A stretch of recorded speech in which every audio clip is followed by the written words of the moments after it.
पुराने ज़माने की बात है।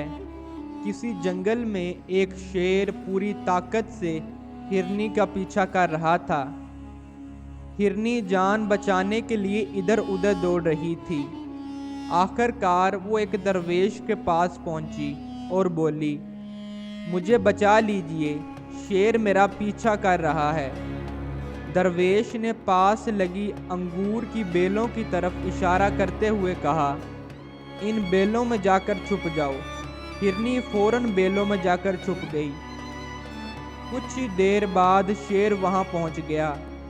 इसने इधर उधर देखा तो कहीं भी उसे हिरनी नजर न आई। फिर इसने दरवेश से पूछा, क्या आपने यहाँ से कोई हिरनी भागती हुई देखी है? दरवेश मुस्कुरा कर बोले, हाँ, अभी अभी यहाँ से गुजरी है। शेर तलाश करता हुआ आगे बढ़ गया। हिरनी ने चैन की सांस ली और दिल ही दिल में कहा कि अब मैं बच गई हूँ। लेकिन थोड़ी ही देर बाद उसने वही अंगूर के पत्ते खाना शुरू कर दिए जिनमें छुपकर उसने अपनी जान बचाई थी। जल्द ही बेल के सारे पत्ते खत्म हो गए और उसका पर्दा हट गया। अब हिरनी साफ नजर आने लगी। इसी वक्त शेर वापस लौटा और दूर से ही हिरनी को देख लिया। वो झपट कर आया और हिरनी को दबोच लिया।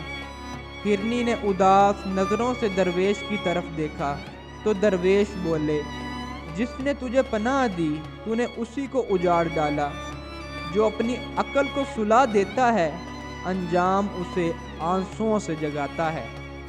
दोस्तों, ये कहानी सिर्फ एक हिरनी की नहीं बल्कि हमारी ज़िंदगी की है। अगर आपको हमारी ये कहानी अच्छी लगी हो तो चैनल को सब्सक्राइब करके वीडियो को लाइक कर दें।